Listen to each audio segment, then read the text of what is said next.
Welcome to federal का margin. ये है चैप्टर 1 का लेक्चर 3 जिसमें हम पढ़ने वाले हैं एसआई यूनिट्स। ये क्या होते हैं हम ये थोड़ी देर में लगते हैं, लेकिन अभी तक हमने पहले 2 लेक्चर्स में सबसे पहले हमने पढ़ा कि यार फिज़िक्स क्या होती है, ब्रांचेस ऑफ फिज़िक्स क्या होती हैं, और फिर उसके पिछले लेक्चर में हमने पढ़ा था कि फ़िज़िकल क्वांटिटीज़ क्या होती हैं और नॉन फिज़िकल क्वांटिटीज़ क्या होती हैं।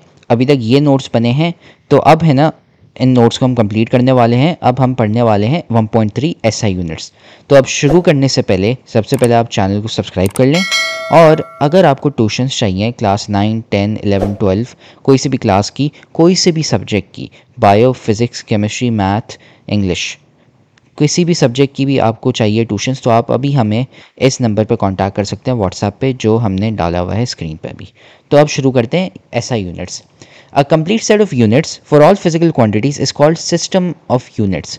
The international system of units is termed as System International, abbreviated as SI, a short form of French name System International des Units, which means International System of Units. यार ये है ना यहाँ पे लंबी की गई है, आपको है ना बस ये जानना है कि एसआई यूनिट्स, एसआई जो है उसका फुल फॉर्म है सिस्टम इंटरनेशनल, ये आपको जानना चाहिए।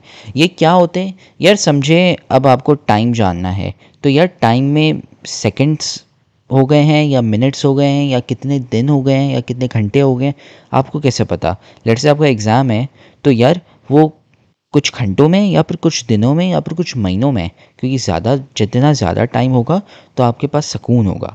वैसे ही जब आप सामान लेने जाते हैं, लेट्स से आप चिकन लेने जाते हैं या मछली लेने जाते हैं, तो आपको कैसे पता कि यार वो ग्राम्स में है या किलोग्राम्स में या टन में है। तो उसकी वजह से एसआई यूनिट्स बनाए गए हैं। और ये जो सिस्टम है ना, ये है ना फ्रेंच का सिस्टम है। जो आपके फ्रेंच है ना, उन्होंने ये सिस्टम बनाया है। ठीक है, अब इसको हम कंटिन्यू करेंगे।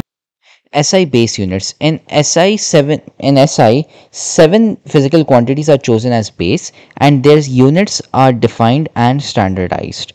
These units are called base units. Each SI unit is defined carefully. अच्छा, अब इसमें से है ना सिर्फ आपको ये पता है होना चाहिए कि यार SI क्वांटिटी है ना, उसमें हमने जैसे पढ़ा था ना फिजिकल क्वांटिटीज़ है, वैसे ही अभी फिजिकल क्वांटिटीज़ में हम SI सिस्टम पढ़ रहे हैं, तो उसमें 7 बेस क्वांटिटीज़ हैं। कौन सी 7 बेस क्वांटिटीज़ हैं वो अभी लिखते हैं। तो ये है हमारे एसआई बेस यूनिट्स, ये 7। सबसे पहले अमाउंट ऑफ सब्सटेंस। अब अगर आपको अमाउंट ऑफ सब्सटेंस कहना है तो उसका जो शॉर्ट फॉर्म है वो लिखेंगे हम एन। ठीक है, अगर आप एन लिखते हैं उसका मतलब ये अमाउंट ऑफ सब्सटेंस। अब अमाउंट ऑफ सब्सटेंस होता क्या है कि यार फॉर एग्जांपल आपके पास कितने एटम्स हैं, कितना अमाउंट है। कोई सा भी आप मटेरियल ले लें, खाना हो गया, किसी में हर चीज़ में एटम्स होते हैं, तो हम कितने एटम्स हैं उसमें, तो हम उसको मेजर करते हैं मोल्स में। और मोल्स का जो सिस्टम है, जो यूनिट है, बेस यूनिट आपका मोल है। अब अगर आप कहते हैं लेट्स से फॉर एग्जांपल आप इक्वेशन लिख रहे हैं कुछ भी, तो आप उसमें लिखेंगे 6 मोल, MOL। जब आपके पास आंसर आएगा आपका यूनिट है ना वो ऐसे होगा 6 मोल। जैसे फॉर एग्जांपल टाइम होता है, ठीक है, तो टाइम सेकंड्स में मेजर किया जाता है, वो उसका बेस यूनिट है। घंटे, दिन, उन सब में भी आते हैं, ये मैं अभी एग्जांपल के लिए बता रहा हूँ। तो आप लिखते हैं 30S। 30S का मतलब क्या है, 30 सेकेंड्स, 30 सेकेंड्स हो चुके हैं। वैसे ही 6 MOL का मतलब है 6 मोल्स, मतलब 6 मोल्स ऑफ एटम्स वहाँ पे पड़े हुए हैं। ठीक है, ये है। फिर उसके बाद आ गया इलेक्ट्रिक करंट। इलेक्ट्रिक करंट को हम लिखते हैं शॉर्ट फॉर्म में, क्योंकि आप देखेंगे कि यार अमाउंट ऑफ सब्सटेंस और इलेक्ट्रिक करंट ये बहुत लंबे लंबे वर्ड्स हैं, तो उनका शॉर्ट फॉर्म हम लिखते हैं इलेक्ट्रिक करंट का I। ठीक है, अगर हम I लिखते हैं तो उसका मतलब कैपिटल I, तो उसका मतलब है कि यार करंट की बात हो रही है, बिजली की बात हो रही है। अब बिजली में कि उसको एम्पेयर से मेजर किया जाता है। For example 4 ampere, 4A। अब 4A का मतलब क्या है, 4 एम्पेयर, मतलब करंट है ना 4 एम्पेयर का जा रहा है। ठीक है, फिर उसके बाद आता है लेंथ, मतलब डिस्टेंस आप नापना चाहते हैं कि यहाँ से कितना दूर है, वो सब आपकी हाइट हो गई, बहुत सारी चीज़ें। तो उसको लेंथ को हम कहते हैं L, और उसको हम मेजर करते हैं मीटर में। ठीक है, तो उसको हम लिखेंगे एज 2M, और 2M का मतलब है 2 मीटर। ठीक है, मतलब एक इंसान है, वो 2 मीटर का है, उसकी हाइट 2 मीटर है। फिर उसके बाद आ गया लाइट इंटेंसिटी। लाइट इंटेंसिटी मतलब कितनी रोशनी है, कितनी लाइट है, उसको पहले सबसे रिप्रेजेंट करते हैं IV में, उसको हम लिखते हैं I सब्सक्रिप्ट V। फिर उसके बाद कैंडेला, कैंडेला उसका यूनिट है, मतलब कितनी रोशनी आ रही है हम उसको कैंडेला में कहते हैं। फॉर एग्जांपल 15 सीडी, 15 सीडी का मतलब ये है कि यार 15 कैंडेला की जितनी रोशनी आ रही है, ठीक है। फिर आ गया मास, मतलब कि कितना वज़न है। तो मास को हम केजी में लिखते हैं, तो हम लिखते हैं फॉर एग्जांपल 70 केजी, ये एक इंसान का यूजुअली होता है। तो इसका मतलब है यार 70 किलोग्राम की, यार जो मेरा वज़न है वो 70 किलोग्राम है, ठीक है। और टाइम का मैंने आपको बता दिया था शुरू में एग्जांपल के लिए। फिर टेम्परेचर आ गया, टेम्परेचर मतलब यार कितना गर्म है कितनी ठंड है ये सब। तो फॉर एग्जांपल इसको है ना, आपने देखा होगा यार सेल्सियस फ़ारेनहाइट भी बहुत किए जाते हैं, लेकिन जो बेस यूनिट है ना वो है केल्विन, ठीक है। जैसे टाइम है वो सेकंड्स, दिन, घंटे, बहुत सारी यूनिट्स में किया जाता है, लेकिन जो बेस यूनिट है वो है सेकंड। वैसे ही टेम्परेचर का है ना बेस यूनिट है केल्विन। सेल्सियस भी है लेकिन वो डिराइव्ड है, बेस यूनिट क्या है केल्विन। तो इसके लिए हम लिखेंगे यहाँ पे फॉर एग्जांपल 50 के, ठीक है। इसको हम ऐसे लिखते हैं, तो इसका मतलब है 50 केल्विन, ठीक है। तो ये हैं आपके एसआई बेस यूनिट्स। ये जो मैंने यहाँ पे 7 लाइनें लिखी हैं ना, ये आप मतलब याद कर लें, रट लें कैसे भी करके, ये आपको पता होने चाहिए और ये एमसीक्यूज़ में बहुत आते हैं, ये बहुत काम की चीज़ें हैं, ठीक है। ये हो गए आपके एसआई बेस यूनिट्स, ये 7। उनके फिर यूनिट्स मैंने लिख लिए और उनके शॉर्ट फॉर्म्स लिख लिए कि यार अगर आप लिखने वाले हैं ये जो, जैसे मैंने 6 MOL लिखा है, 4A 2 मीटर, आपके आंसर्स इस फॉर्म में होंगे। और अगर आप सेंटेंसेस लिखेंगे तो वो ऐसे ही होंगे, ये जो राइट साइड पे 70 किलोग्राम, 50 केल्विन, 4 एम्पेयर, ऐसे ही हो, ठीक है। फिर हम आते हैं एसआई डिराइव्ड यूनिट्स में, ठीक है। डिराइव्ड यूनिट्स क्या होते हैं हमने पहले पढ़ा था यार, डिराइव्ड क्वांटिटीज़ ऐसी होती हैं जो बेस क्वांटिटी से बनती हैं, ठीक है। अब जैसे फॉर एग्जांपल यहाँ पे लंबी की गई है, मैं आपको है ना शॉर्ट में बताता हूँ। Let's say for example area हो गया, यार एरिया है ना, हमने लेंथ पढ़ लिया था। लेंथ में क्या होता है, मीटर खाली होता है, लेकिन जो एरिया होता है, एरिया क्योंकि 2 लेंथ से बना होता है तो उसमें metre times metre, metre square होता है।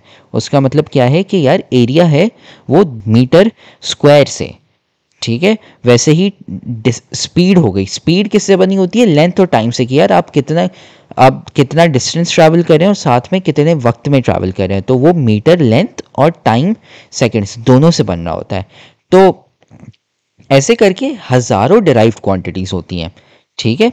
लेकिन जो काम की हैं, जो आपके सिलेबस में होने वाली है, वो ये डिराइव क्वांटिटीज़ हैं। अब ऐसा ही डिराइव क्वांटिटीज़ है ना, अब लिखते हैं नोट्स में। तो ये हैं आपके डिराइव्ड यूनिट्स।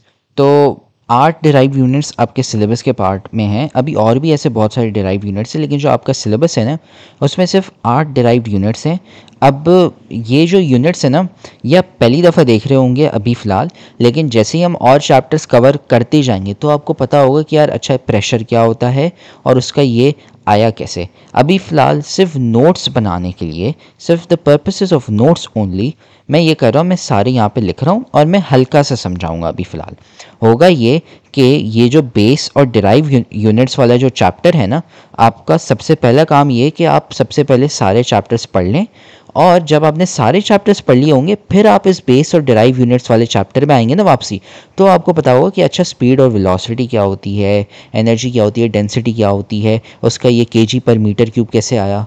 तो वो है ना, तब आपको ज़्यादा समझ आएगा जब आपने सारे चैप्टर्स पढ़ लिए होंगे, जिसमें आपने पढ़ लिया होगा कि यार एरिया, एनर्जी, फोर्स सब होते क्या हैं।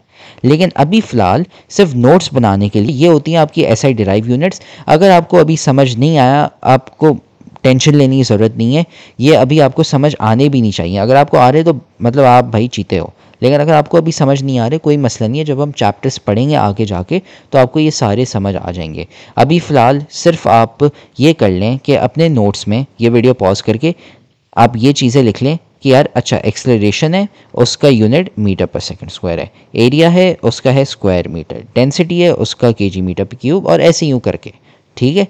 तो मैंने अपने नोट्स में लिख लिया और साथ में ये टेबल भी यहाँ पे बना हुआ है। तो इससे यार हमारी SI derived and base units ख़त्म हो जाते हैं। अगेन मैं आपको वापसी बता रहा हूँ, टेंशन लेने की ज़रूरत नहीं है अभी फ़िलहाल। अगर आपको समझ नहीं आया है, अगर आपको समझ आ गया तो आप जीते हो, लेकिन समझ नहीं आया कोई मसला नहीं, क्योंकि ये अभी फ़िलहाल मैं सलाम देना चाहता हूँ जिसने भी किताब लिखी है, लेकिन ये है ना बाद में हमें ये है ना बाद में कवर होना चाहिए। जिसने भी किताब लिखी है उसने गलत जगह पे ये डाला है। होगा ये कि आप जब सारे चैप्टर 9 चैप्टर पढ़ लेंगे, उसके बाद जब आप ये पढ़ेंगे तो आप बोलेंगे आह ये तो सबसे आसान चीज़ है। तब आपको बहुत ही आसानी से समझ आ जाएगा। अभी आपको पता नहीं है कि यार डेंसिटी क्या होता है, प्रेशर क्या होता है, ये सब नहीं पता। जब आप डिटेल में पढ़ोगे तो आपको समझ आएगा कि यार इनके यूनिट्स और ये सब क्या होते हैं, क्यों होते हैं। ठीक है, तो अभी फ़िलहाल टेंशन ना लें।